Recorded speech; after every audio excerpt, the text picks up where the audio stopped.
Hello and welcome to another episode of Reviews Redux, where I take another look at one of my older reviews and bring it up to my more current quality standards. Although in this particular case, I'm more reduxing it because there's been some development since my original review, and I wanted to also cover the expansion content for it. So in this particular Redux, I'll be taking a look at Quake, along with both of its original expansion packs, Scourge of Armagon and Dissolution of Eternity, along with the new episodes that have been included in the fairly recent remaster of Quake, which are Dimension of the Past and Dimension of the Machine. Now, the original game was released on PC, Mac, and Linux, and that's what platforms the two expansion packs were on as well, and it was also ported to the Sega Saturn and Nintendo 64, and then finally, with the fairly recent remaster that we got in 2021, the game was made available along with all of these expansion packs for PC, PlayStation 4, PlayStation 5, Xbox One, Xbox Series X and S, and Nintendo Switch, and what you'll be seeing throughout this video is the PC version of the remaster. This is a first-person shooter developed by id Software and published originally by GT Interactive, although it would later be published by a variety of other publishers over the years, depending on the individual version. And as I'm recording this video, it's currently published by Bethesda Softworks. ZeniMax Media acquired id back in 2009 and placed all of their games under the Bethesda moniker, and so far Microsoft hasn't put in any changes to switch them over to Xbox Game Studios or anything like that, so it's still currently published under Bethesda. The game was originally released in 1996 on PC, with the Linux port following later on in the year,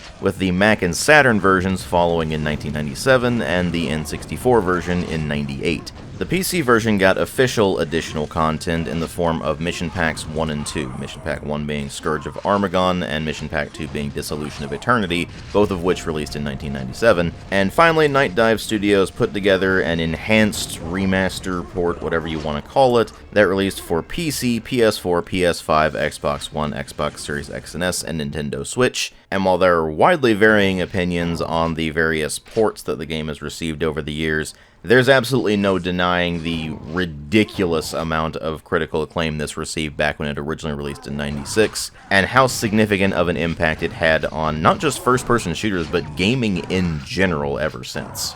Prior to Quake, when you were talking about a 3D first-person shooter, more likely than not it was actually a 2.5D first-person shooter, where everything was 2D graphics, but it was rendered in a way that simulated 3D environments. After Quake, though, you really couldn't get away with calling your game whatever 3D unless it did actually have full 3D real-time rendering. Because it's quaint to think about that these days, with every game being super high-fidelity, realistic 3D graphics, but back in 1996, this was an absolute technological marvel. It was a very early example of a game that offered 3D accelerator support, specifically through OpenGL, which is something that people don't really think about anymore, even though it is still very much around, it's still being updated to this day. But back in '96, 3D gaming was absolutely bleeding-edge technology, and the vast majority of people didn't have 3D accelerator cards, as we called them back then. And that wasn't a problem with Quake, because if you didn't have a 3D accelerator card, you could still just run the game entirely in software mode,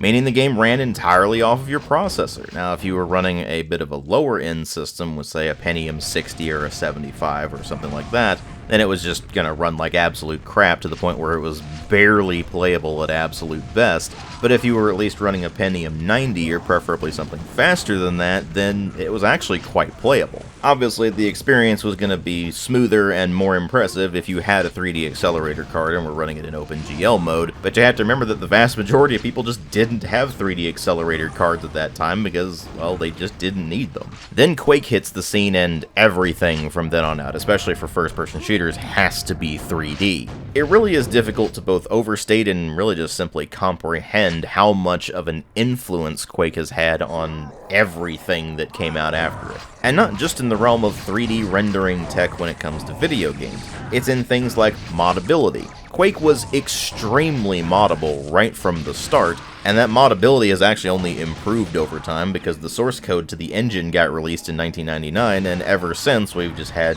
further and further advancements in the source ports. So now you can do things in the Quake engine that were just completely inconceivable back in 1996. But even working within the engine and hardware limitations of the time, modders were able to do some pretty impressive things with it, and some of those mods became incredibly popular, including a little one you might have heard of called Team Fortress. And on a very related note, It also licensed out the engine to other developers, including one you've probably heard of called Valve Software, who then heavily modified it into what they would eventually start calling the Gold Source engine, GOLDSRC, and that would be unleashed upon the world in a game you might have heard of called Half-Life.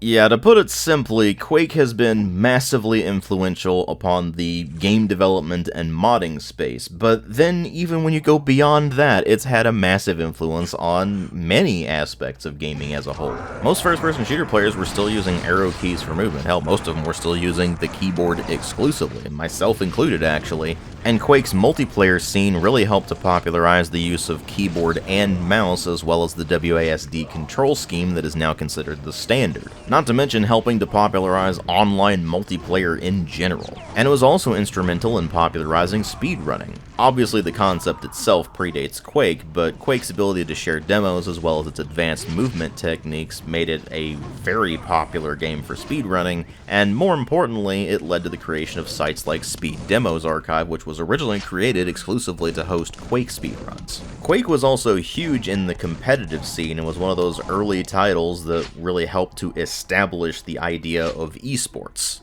Yeah, to say Quake was one of those kind of watershed moments in gaming is a bit of an understatement, really. But with how vast its influence is felt, it's easy to forget that in the end of the day, Quake is a video game that is meant to be played, and there's still the question of whether or not you should pick up a copy and play it yourself. And even if, say, you're in my regular audience, which means you probably already have played Quake, there's a very good chance you haven't played any of the additional content, the Scourge of Armagon and Dissolution of Eternity, as well as Dimension of the Past and Dimension of the Machine. So, how is all of that? Is this worth picking up and playing for somebody who's new to Quake, or maybe just new to the expansion content?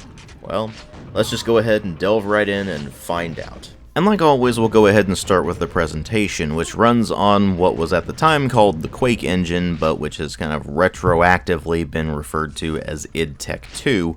And as I mentioned, it was a technological marvel at the time this released back in 1996. Not only was it a true 3D engine as opposed to the pseudo 3D of Doom, but it was an extremely efficient 3D engine that ran on a wide variety of systems and generally ran pretty well as long as you had at least decent hardware, and as I also previously mentioned, it ran whether you had a 3D accelerator card or not. Obviously you got additional capabilities out of the engine if you had a 3D accelerator card and ran it in OpenGL mode, but you could still run the game in software mode and it played fine as long as you had a decent enough processor. As for the visuals themselves, well, they obviously don't look like much these days. There's very blocky modeling that is pretty undetailed for the most part. Texture quality is as low and relatively undetailed as you would really expect for 1996, and the animations can be a bit choppy sometimes, especially if you're playing it on software mode.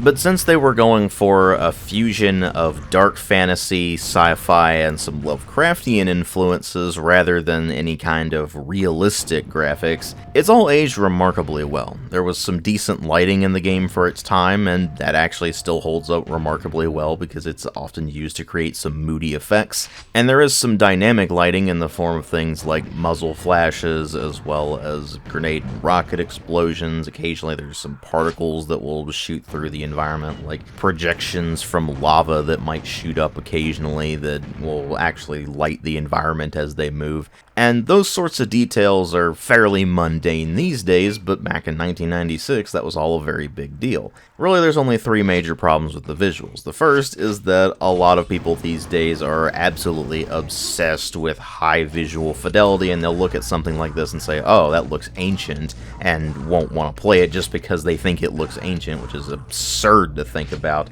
But unfortunately, there are people out there like that, and I don't know what happened to make them allergic to fun, but whatever. And the other two problems are the general lack of color in Quake, where pretty much everything in this game is some shade of brown. And while they don't go for any kind of realistic visuals, so it doesn't have the same kind of brown and gray effect that we would see from, say, a modern military shooter, it does mean that since a lot of the levels look very similar with a lot of brown tech bases, a lot of brown castles and stuff like that, There are relatively few levels that really stand out, so you end up with this effect of most of the levels bleeding together and only really remembering a few here and there. And then, of course, there is the elephant in the room, which is the general clash of aesthetics. You see, it's hard to figure out exactly what kind of aesthetic Quake is going for, because you have this fusion of just straight up technology in the form of things like tech bases, the shotgun wielding soldiers, the laser wielding soldiers, and such like that. But then there are the more fantasy elements like the knights, the death knights, all of the castles that you're roaming through, pentagrams, crosses, demonic imagery, that sort of thing. But then there's also some Lovecraftian influences with a few of the monster designs, as well as the final boss of the game being Shub-Niggurath, which is one of Lovecraft's deities. And none of it ever really comes together. It's not like with, say, Doom, where you had a sort of cyber hell aesthetic that was carried through the entire game. And thus, Quake tends to feel somewhat at odds with itself in terms of aesthetics.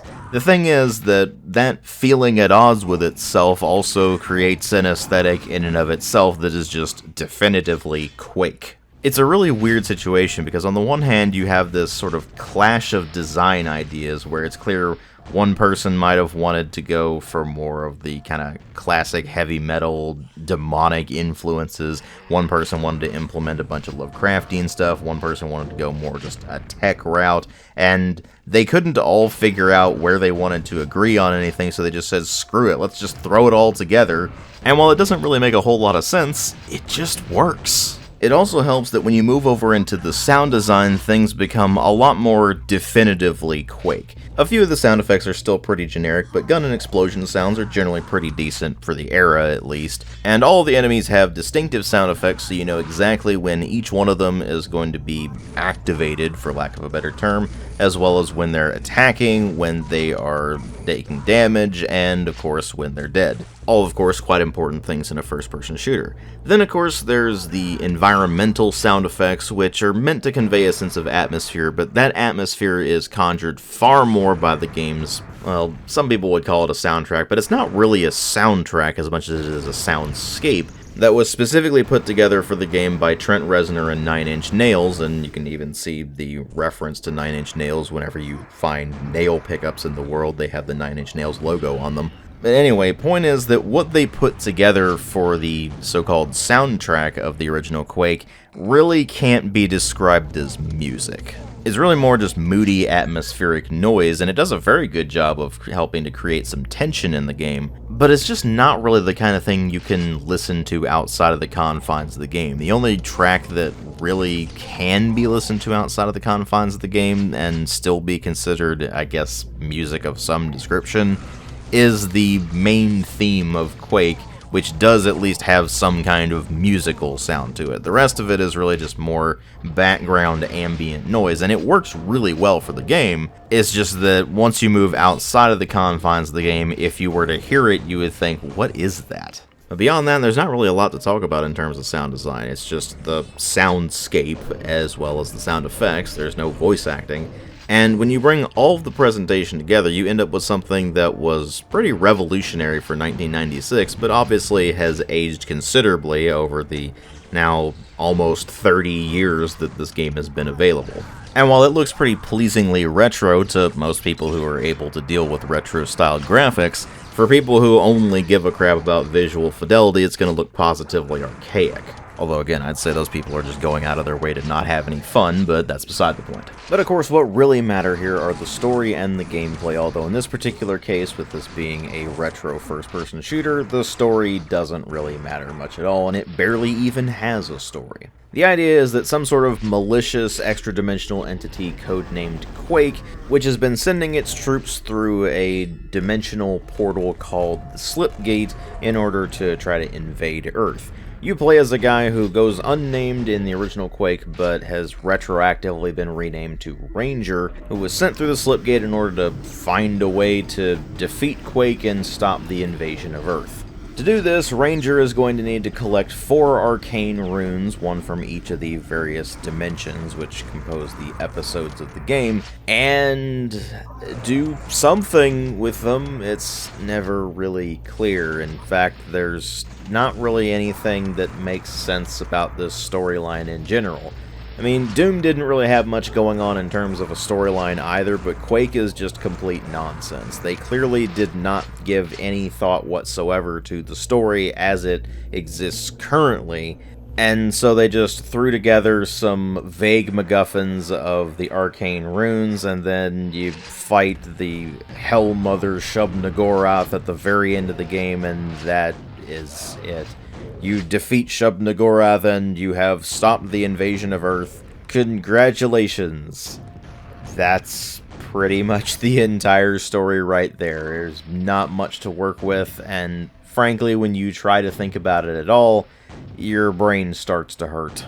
Now, on the positive side in this regard, there are no cutscenes, there is no interruption of the gameplay in order to give you storyline, except for at the very end of an episode, when you would ordinarily be going back to the Slipgate complex to select the next episode anyway, so you don't actually have to pay attention to the storyline at all. You can just ignore it entirely and focus entirely on the gameplay, which is par for the course for retro first-person shooters, but it is especially important in a game with as nonsensical of a story as Quake has. So, what is the gameplay of Quake? Well, in the broad strokes, it's a pretty typical retro first-person shooter. You have a bunch of different weapons you can use, you can carry all of them at once. There are health and armor pickups scattered around the levels. The armor, of course, reduces the amount of damage you take, and different types of armor will reduce different amounts of damage, with the green armor giving you the least amount of armor in general and reducing the least damage, and the red armor giving you the most amount of armor and reducing the most damage. And you'll be wandering around relatively labyrinthine environments that are full of secret areas and will require you to find keys or flip switches in order to progress. The enemies you'll be fighting have a range of abilities from basic melee attacks to basic hit-scan ranged attacks to projectile-based range attacks, and some of them, like the spawns and the Vores, can be very tricky. The spawns because they explode when they die, and thus whenever you're nearby them, when you kill them, they do a lot of damage to you. And they also just jump around the environments very quickly in a very erratic pattern, making them very difficult to hit.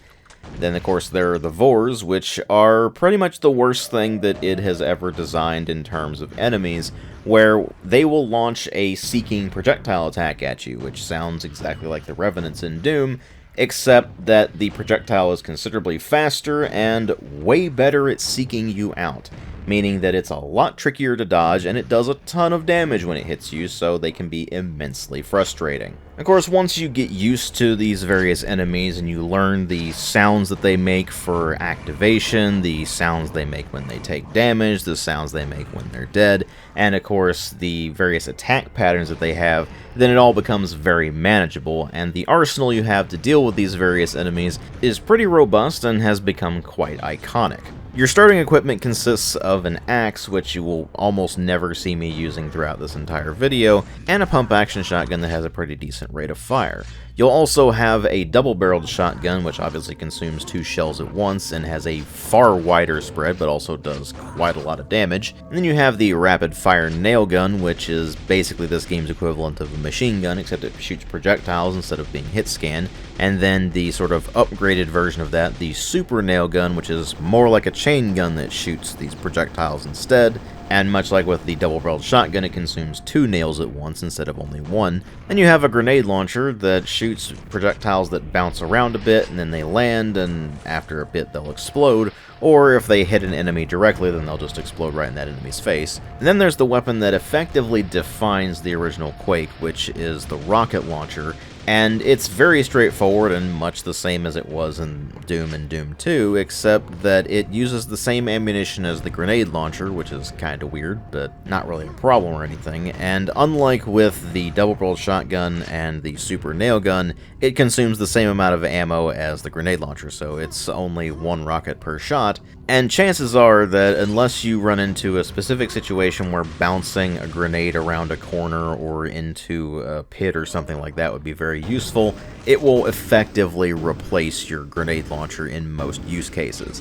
And then there is the final weapon, which you don't get access to in Episode 1, but you do get access to it in every other episode after that, which is the Thunderbolt. It's a gun that shoots out a continuous stream of lightning and is the only weapon in base Quake that uses cell ammo. And aside from just being a very effective weapon that happens to chew through your ammo extremely quickly, there is one quirk with the Thunderbolt that will likely trip up a new player. If you shoot it while you're underwater or acid or any other fluid, then it will discharge every last bit of ammunition you have for it instantly and cause anything in the liquid that you're currently in, including yourself, to explode. So when you're using the Thunderbolt, you have to be careful not to fall into any liquids. Aside from that, the only other consideration you need to make for any of the other weapons in your arsenal is that the grenade launcher and the rocket launcher obviously do splash damage, but interestingly enough, in Quake you don't take quite as much splash damage as you'd really think you would after having played the likes of, say, Doom.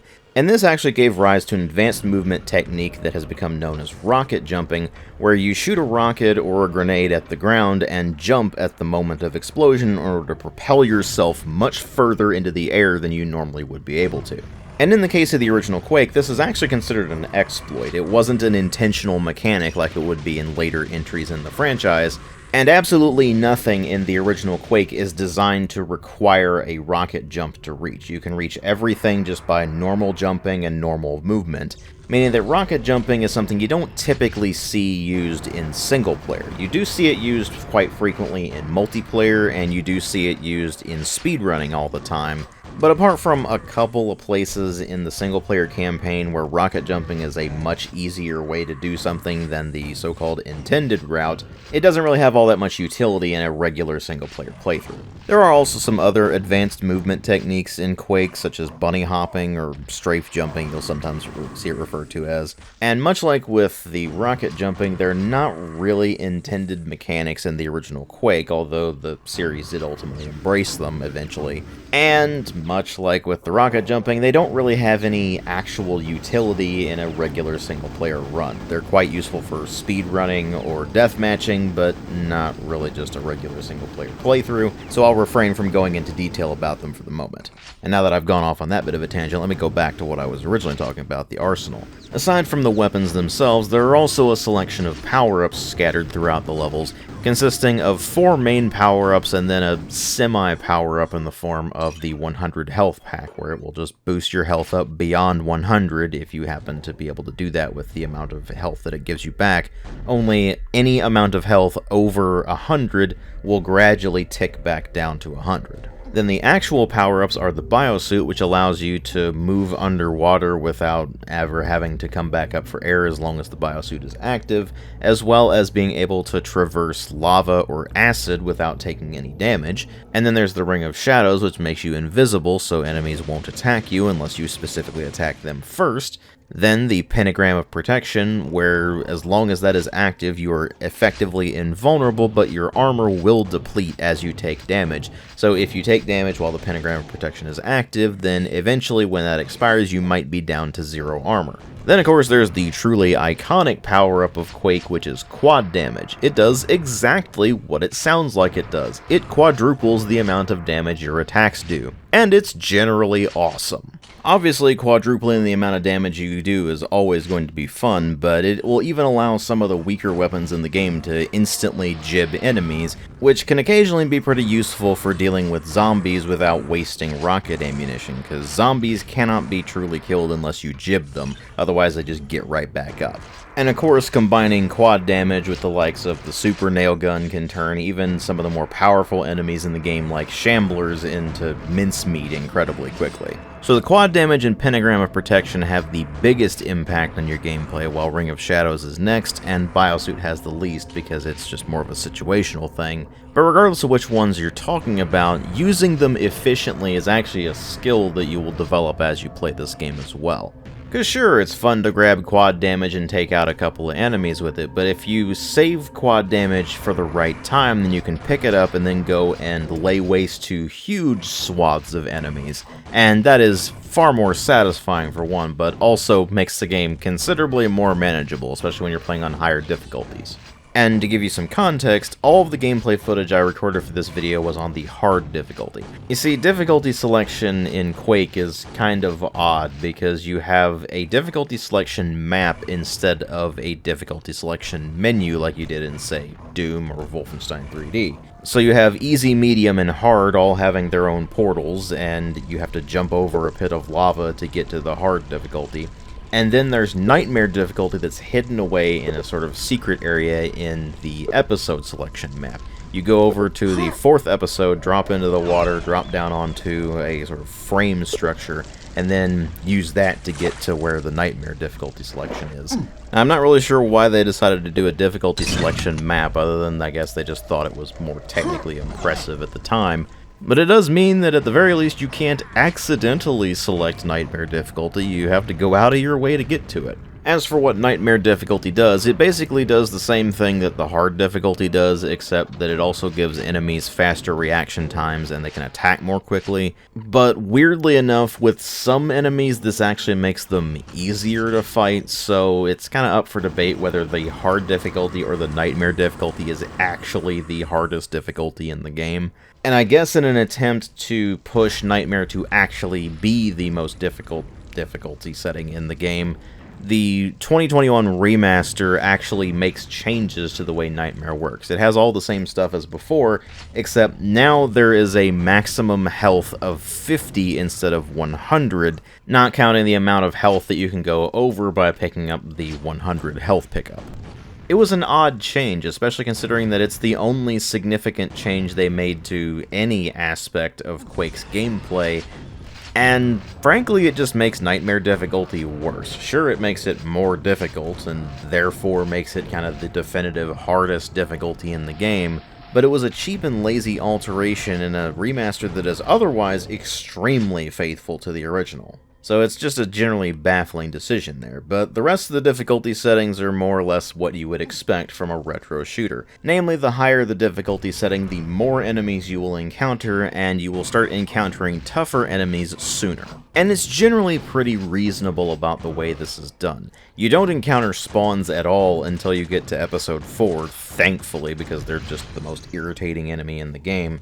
And the rest of the enemy placements are occasionally tricky, but mostly they're pretty reasonable, and as long as you have a decent amount of player skill, you should be able to get through the game without too much difficulty, especially if you're being efficient with your power-up usage. The thing is that efficient power-up usage mostly comes with knowledge of levels, and obviously a new player isn't going to have that kind of knowledge, so they're not going to be using power-ups the most efficiently.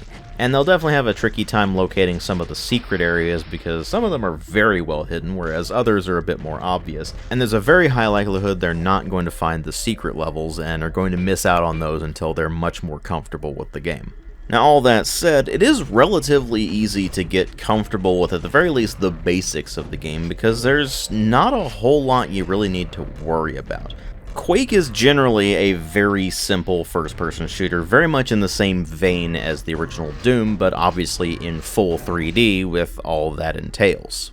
With the introduction of true 3D movement, they were able to play around with additional platforming mechanics, they were able to play a lot more with verticality, and the new capabilities of the engine allowed them to mess around with some ideas that simply weren't possible in Doom, at least not at that time. For example, proper three-dimensional swimming. And despite this being a very early attempt at implementing this proper 3D gameplay into a first-person shooter instead of using the workarounds they had to use with 2.5D engines, id Software were mostly able to pull that off quite well. The level design in this is quite good. It's a bit simplistic at times, especially considering what we can do with the Quake engine these days, with the likes of course, stuff like Wrath Aeon of Ruin, or the Arcane Dimensions mod, or stuff like what we see in Dimension of the Machine, which we'll get to that later.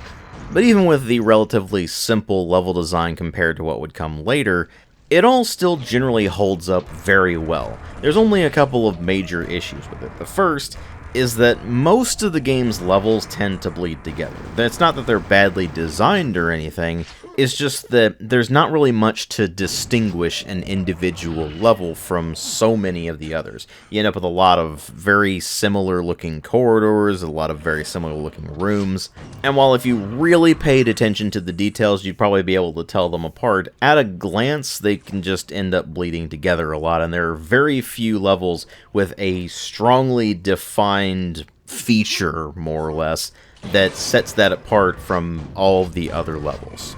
Now, admittedly, this was kind of an issue of the era in general. A lot of first-person shooters around this time did suffer from that kind of effect, but it was less of an issue in games like, say, Duke Nukem 3D, or coming out after this, Shadow Warrior or Blood, because levels would be themed around something rather specific that set that level apart from all the other levels in the game and made it much more instantly recognizable. And unfortunately, the original Quake just doesn't really have anything like that, so a lot of the levels tend to bleed together, and you end up just having a general Quake experience with a small number of memorable moments here and there. The second major issue is the boss fights, or rather lack thereof. There are only two true bosses in the entirety of the original Quake. Those are Chthon, who is the final boss of E1, and Shub-Niggurath, who is the final boss of the entire game. And rather than actually having a proper boss fight, both of these enemies are defeated by doing very simple things. In the case of Chthon, you run around the arena to flip two switches, and then hit another switch in order to zap him with lightning, and if you're playing on the easy difficulty, you only have to do this once, whereas on any difficulty higher than that, you have to do it 3 times, and then that's it. All the while, you're basically just dodging the lava rocks that he keeps throwing at you, and there's really not anything else to it. It's a very lame fight. And then the so-called fight against Shub-Niggurath is even worse, because Shub-Niggurath just sits there, and rather than actually try to fight Shub-Niggurath, you just jump into a portal at the right time, and congratulations, you've won. The only things you actually fight in that level are standard enemies that just get in your way the entire time you're moving around the level. Again, very lame boss sequence, especially for a fight against a Lovecraftian outer god. Although I'm not really sure what's actually going on with Shub-Niggurath in Quake, because she's described as the Hell Mother, and it's implied that she's a demonic entity rather than a Lovecraftian outer god, but the character originally stems from Lovecraftian works, so I don't know, it's that weird aesthetic problem coming back here. But apart from some lame boss fights, overall the experience of playing through Quake's single-player portion is quite satisfying. It was all, of course, quite revolutionary in its day as one of the earliest true 3D first-person shooters, and it ran well, it played extremely well, the weapons were satisfying to use, the enemies were satisfying and challenging to fight, and the level design, despite this being such an early attempt at a 3D game, was generally very solid with plenty of secrets to find and good use of the true 3D mechanics. And while those two boss fights, if you can even really call them that, are quite lame, the overall experience of playing Quake single player was excellent at the time it originally released, and it still holds up extremely well to this day. The thing is, as good as the single player is, and as much as it justifies just playing the game in general these days, that wasn't really what people remembered about the original Quake. Most people really remember the multiplayer, which is a pretty simple and straightforward deathmatch mode. And as you'll be able to tell from the gameplay footage I'm showing you, I'm really not very good at it, and a lot of that is because I simply did not play Quake's multiplayer back in the day. I only ever played its single player because I didn't have a decent enough internet connection at the time to really be able to play anything online. I remember how there's a lot of things we take for granted these days that Quake helped popularize, like WASD movement with mouse aiming, some of the mods that would turn into full standalone games later on like Team Fortress, and of course the esports scene. Well, that all comes from the multiplayer side of the game, and it's what people generally remember Quake for far more than anything else. It's kind of an odd situation where I think of it as primarily a single-player game because back in the day I just wasn't able to play the multiplayer. But for people who were able to play the multiplayer, and obviously people who got into the series later on, especially once Quake 3 was out, people generally associate the Quake name with multiplayer. And there is, of course, very good reason for that. The deathmatching gameplay of the original Quake is absolutely legendary for a reason. I still maintain that Quake 3 is the definitive deathmatch game, but of course everything that makes Quake 3 the definitive deathmatch game all got its start in the original Quake, and the multiplayer is still really solid, albeit quite simple. And I think that's the biggest problem with the game overall. It's that it is a very simple game when you really get down to it. And while it is understandable that a lot of people will say things like Quake is just Doom but full 3D, that's really oversimplifying it. Quake is its own entity. It does happen to be built on the foundation that Doom established, and it is very simple and very straightforward as a first-person shooter overall, but everything comes together to give Quake its own unique identity, and it's an identity that you should definitely experience if you have any interest in first-person shooters at all. Hell, I would go so far as to say that if you are a gamer in general, you should own a copy of Quake, just because of how important it was to the industry as a whole. There are so many things that we just take for granted these days that all got their start, or at the very least were popularized, in the original Quake, and considering it will run on damn near anything these days, there's really no reason for you not to at least give it a try. But as much of a must-own, or at the very least must-play game as Quake is, what about all these extra episodes? First, the ones that were released as commercial add-ons for the game, as well as the ones that were included in the fairly recent remaster that was done by Night Dive Studios. Well, let's just go ahead and take a look at those. The first of these additional content packs we'll be taking a look at is Mission Pack number 1, Scourge of Armagon, which was not actually made by id Software. It was made by Hypnotic Interactive, who would later rebrand into Ritual Entertainment. You might know them if you're familiar with the game Sin, or Star Trek Elite Force 2. Scourge of Armagon was their very first project as a studio, and it released on March 5th of 1997, to a generally quite positive reception. More content for Quake was seen as a fantastic thing back in the day, regardless of the actual quality of that content. Now that said, Scourge of Armagon, compared to some of the various level packs that were made available for the original Quake, is a considerably higher effort production. It is an actual full-on campaign split across 3 episodes, totaling 17 levels, including 3 secret levels, and it picks up the story where the original Quake left off. So after you defeat Shub-Niggurath and start trying to return to your world, you find out that Quake's invasion of your realm is still ongoing, and is now being overseen by Quake's general named Armagon. So you spend the entire episode trying to find a way to track down Armagon, defeat him, and stop his forces from continuing to invade your realm.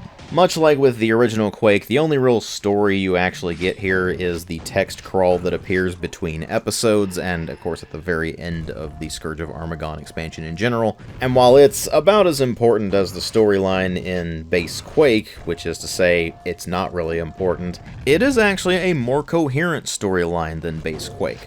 It doesn't have quite the same wacky charm that the base Quake's storyline, if you could even really call it that, had, but it's all quite straightforward and doesn't try to mix in a Lovecraftian outer god as the main antagonist. Instead, it's just a general of Quake, and you know exactly what he's trying to do, which is invade your realm using the Rift. And so you go through 3 episodes of trying to track down Armagon and take him down, and then close the Rift so his forces can no longer invade your realm. It's all quite easy to understand, and like I said, it doesn't really matter because the focus here is still on the gameplay, and what you get here is, well, it's more Quake. And that's not necessarily a bad thing, but it's also not necessarily a particularly good thing either. Obviously, if you simply want more Quake after having played through all 4 of the base games episodes, then this will certainly fit the bill, and it does introduce some new content on top of what was already present in the original game. There are 3 new weapons consisting of a laser cannon, which uses cell ammo, much like the Thunderbolt, only it shoots out the same laser projectiles that the laser troopers shoot, and it does so in a very rapid fashion and is quite effective.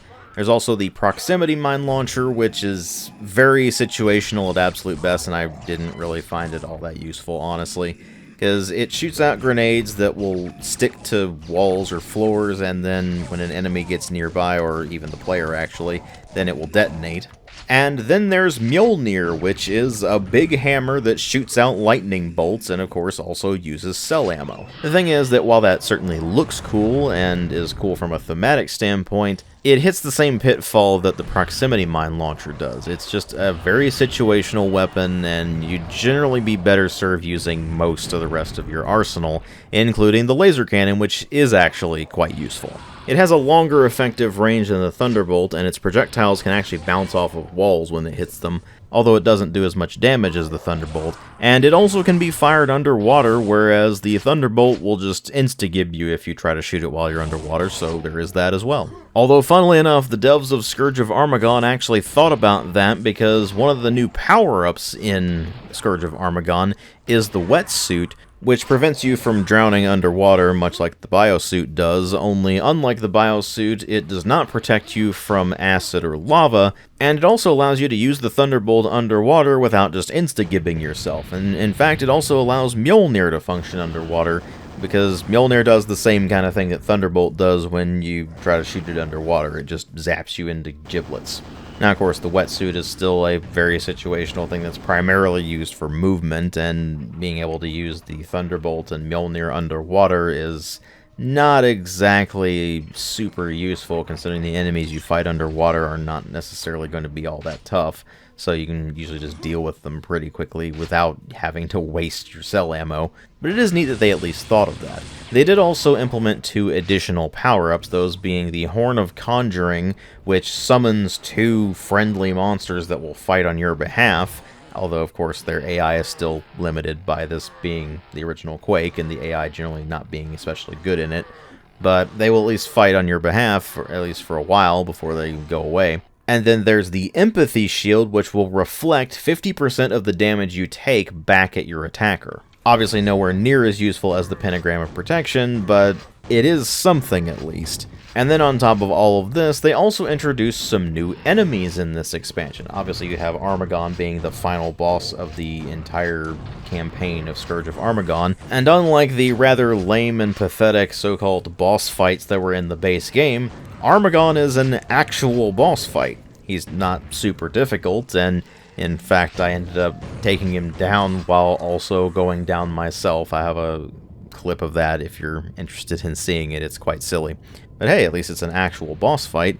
And then there are 3 additional regular enemies, those being the Centroid, which is a scorpion that has nail guns for claws, and it will actually jitter back and forth and dodge shots if you're not careful. Then there's the Gremlin, which is a small creature similar to a fiend that will jump at you and try to smack you upside the head, but it doesn't do anywhere near as much damage, but it's still quite threatening because it can steal any of your weapons except for the basic shotgun, the axe, and Mjolnir, and then it can use that weapon against you and any other monsters that are currently in the area, which is incredibly irritating. Obviously, when you take it down, you can get that weapon back. But if, for example, it steals, say, your rocket launcher, then that can get real nasty real quick. As if that weren't bad enough, it can also feast upon enemy corpses that are nearby, and if you let it keep doing that, then it will eventually spawn new gremlins to fight, which is definitely annoying, although you can take them out easily enough that it's usually not that big of a deal. Then there's the Spike Mine, which was clearly designed by somebody who really hates the player because it is a floating orb of flesh with spikes sticking out of it, and it will just float towards you, and if it hits you, then it will explode, and if you shoot it, then it will explode, and it does a ton of damage. And while that probably sounds bad enough, it actually gets worse, because if you're not looking directly at them, they move faster. So you have to be quite vigilant with those. And interestingly enough, because of the way the engine works, even though the spike mines are actually relatively tanky in terms of the amount of health they have, and they also have a significant amount of damage resistance against explosive weapons, funnily enough, a single nail shot from either the regular nail gun or the super nail gun will instantly destroy them, because they are programmed to explode whenever they come into contact with a solid object, regardless of what that object is, And nailgun nails count as an object because they're actual projectiles as opposed to hit scan. So while spike mines are certainly very dangerous, not only can you kind of steer them into enemies if you know what you're doing, but you can also just take them out instantly as long as you know where they are and you have nails available to use. The thing is that while Scourge of Armagon does introduce these new enemies, the new weapons, and the new power-ups, and it generally does a pretty good job of implementing them in the levels themselves, which are generally pretty well-designed levels that flow decently. Unfortunately, the new content just doesn't really add all that much to the general Quake experience. Like I said, the new weapons are mostly very situational apart from the new laser cannon, and while the new enemies you have to fight are intended to break up the gameplay experience a bit, the Centroids are not especially interesting to fight, the Gremlins are not especially threatening as long as you can keep some distance between yourself and them, and the Spike Mines are simply annoying. In addition, while the level design itself is generally pretty solid, unfortunately this also suffers from a similar effect to the level design in the base game, where there are very few levels that really stand out in terms of having any kind of set piece or something that makes them feel unique.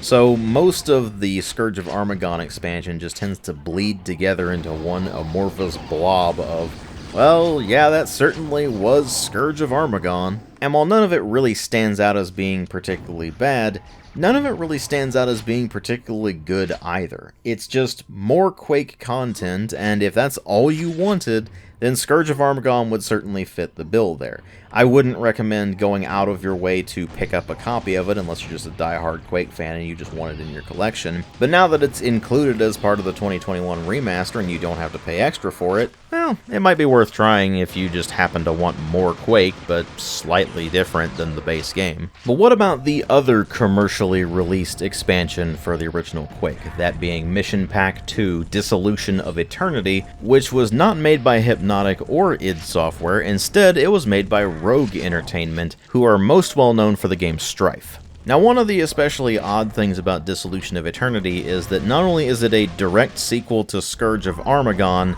it released the same month as Scourge of Armagon. It released on March 19th of 1997, and much like with Scourge of Armagon, was released to a generally pretty positive reception because, again, at that time, more Quake was just seen as a great thing regardless of the actual quality of the content. So what's going on with Dissolution of Eternity? Well, story-wise, it takes place basically immediately after the events of Scourge of Armagon, when Ranger returns to Earth and finds that Quake has started up some other dark scheme in order to try to invade that realm. This time involving time travel, and as you might expect, the story is utterly ridiculous, and also, much like with the base game and Scourge of Armagon, is completely inconsequential to the entire experience, because you only get the storyline in the text crawls that appear between episodes, and this time around there are only 2 episodes, so you get basically no story at all,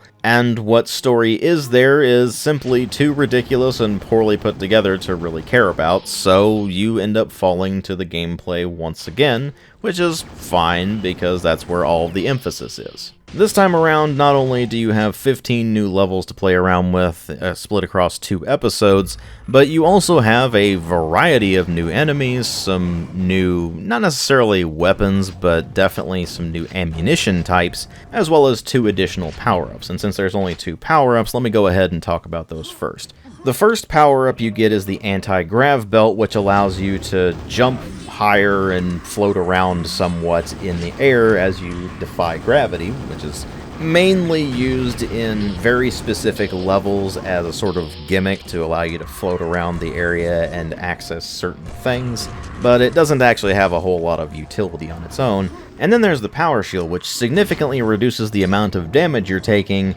but only from the front. It doesn't do anything if the attack comes in from the sides or rear. So unfortunately, the new power-ups in Dissolution of Eternity are extremely underwhelming, so let's move on from those. Unlike with Scourge of Armagon, where you get straight-up new weapons, In Dissolution of Eternity, you get new ammo types. So there's lava nails, which you get on both the regular nail gun and the super nail gun.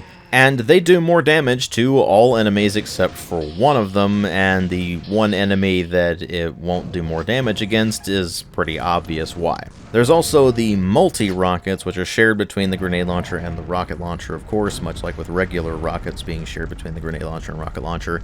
And in the case of the multi-grenades, you launch out a single projectile which will land, and then after a brief period will split into a bunch of smaller grenades that will then explode, and in the case of the multi-rockets, it will just shoot out a bunch of rockets all at once. Finally, there's the plasma cell ammunition for the Thunderbolt, which will shoot out an orb of electricity that will do a lot of damage on impact, and it will also shoot out lightning bolts to nearby enemies. Each of these new ammo types is maintained separately to your regular ammo, so you can effectively carry twice the amount of ammunition that you could in the base game and even Scourge of Armagon, so you'll pretty much always be well stocked with ammunition throughout the entirety of Dissolution of Eternity. Which is a good thing, because some of the new enemy types really need to be dealt with quickly.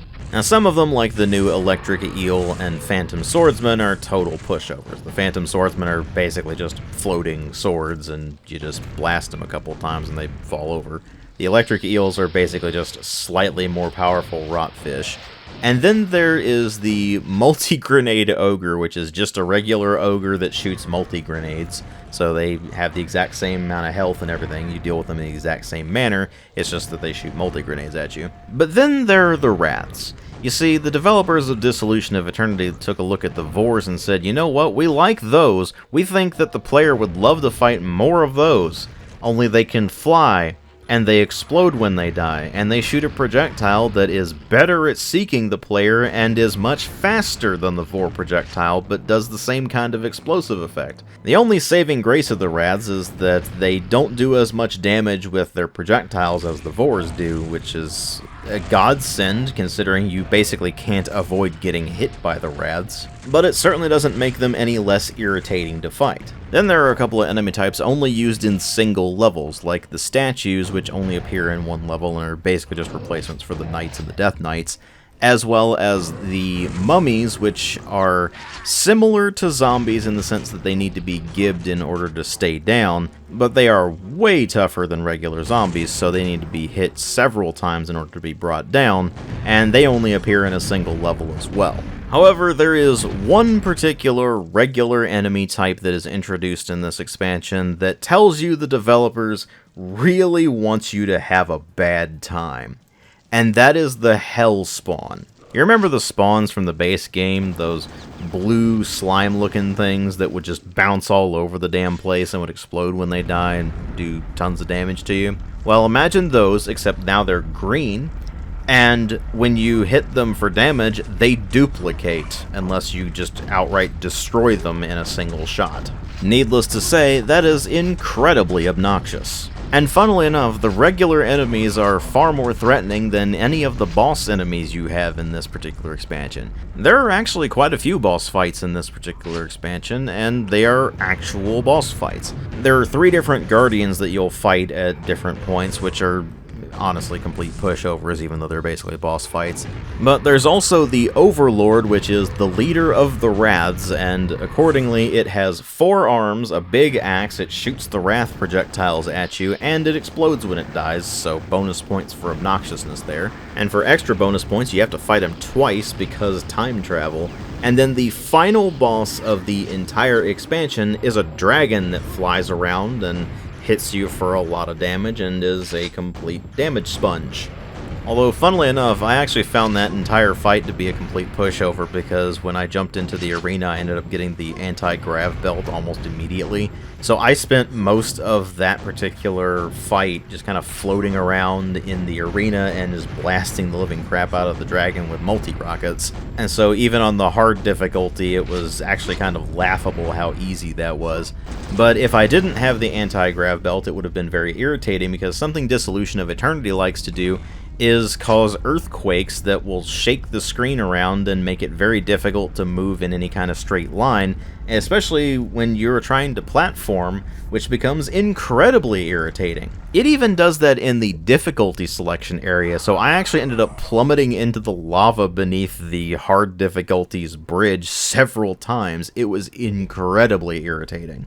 And hell, even when I did manage to get through the hard difficulty portal, it was with half health because I still managed to fall into the lava at that point. And so when I went into the first episode of Dissolution of Eternity, I had half health, and it took me a while to find a weapon that wasn't the basic shotgun, going up against not just ogres, but also knights and death knights, particularly tanky enemies that are frustrating to fight with just the basic shotgun.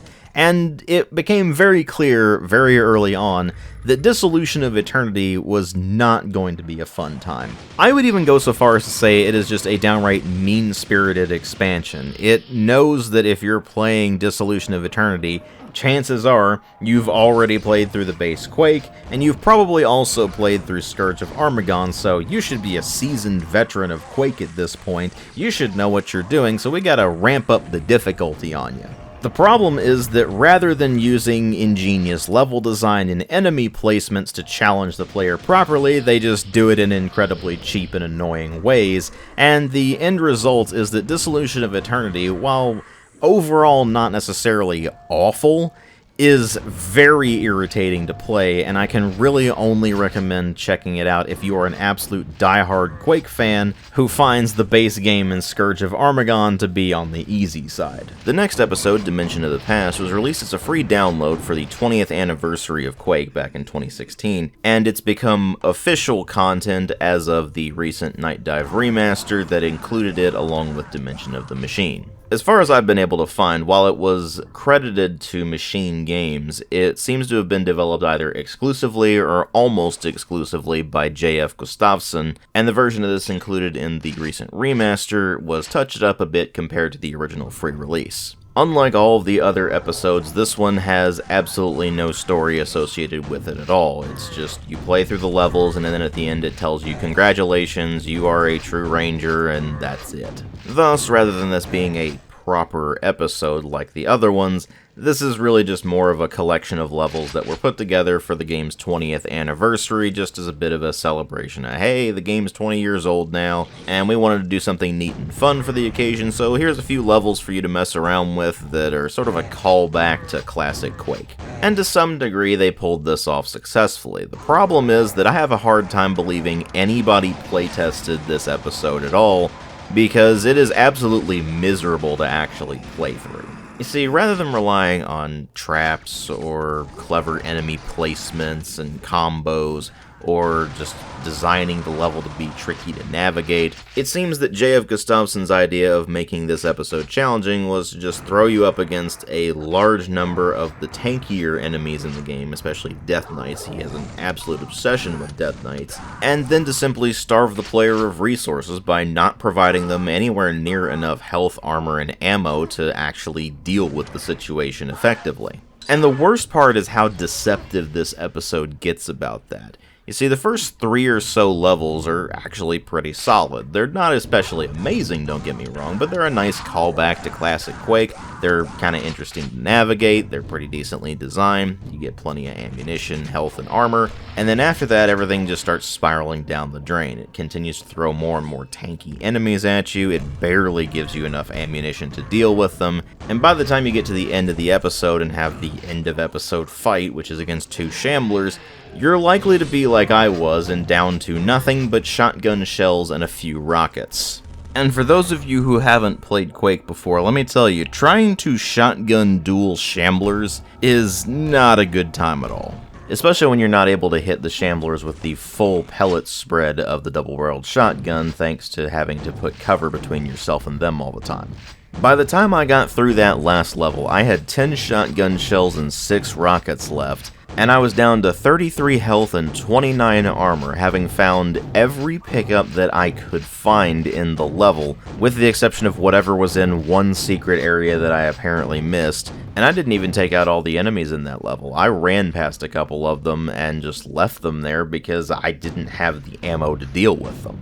that actually ended up being a fairly common occurrence throughout the episode. I didn't want to waste the ammo on monsters, so I just ran past them if I could. And frankly, when you're playing a game like Quake, that just feels incredibly wrong. Dimension of the Past is just, it's an awful episode all around. The level design isn't great. It does have a couple of decent levels very early on, but then after that everything just starts to fall apart extremely quickly. It relies way too much on tankier enemies, especially Death Knights, and it just ends up being an absolute slog to play through at absolute best. Now thankfully it only became an official expansion as of the remaster, and it was released as a free download to everybody right from the beginning. You never had to pay anything for it, unlike with Scourge of Armagon and Dissolution of Eternity. But again, while it was meant to be a sort of 20th anniversary celebration by a, as far as I can tell, single developer at Machine Games, it all comes across as extremely amateur at absolute best, and it feels like absolutely nobody playtested it. So if you are picking up the remaster, or if you're considering downloading Dimension of the Past and playing it in your chosen source port, I would highly recommend against doing that. Because simply put, it is not a good time and it is not worth playing through. And finally, at least for the scope of this particular video anyway, we have Dimension of the Machine, the new episode created by the team at Machine Games specifically for the 2021 remaster, and it is a radically different experience than Dimension of the Past. The first thing you notice is that this also has basically no storyline either. You just kind of wake up in this machine hub and you don't know what's going on. You just know you need to go into the various additional realms and find runes that will allow you to power up the machine, and then once you've done that, it's off to the final boss fight. There's not really any actual storyline to it, so once again it falls to gameplay.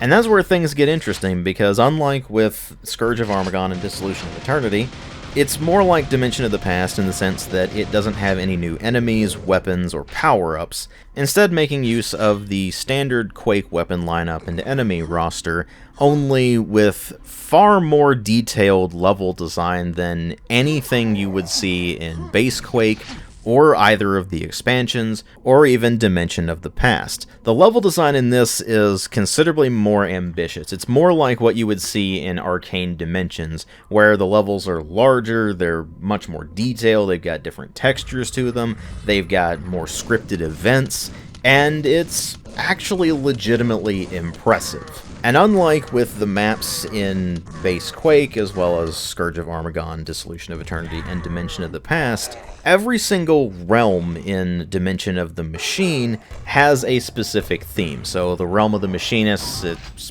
in the title, effectively, it's a lot of industrial machinery-looking stuff.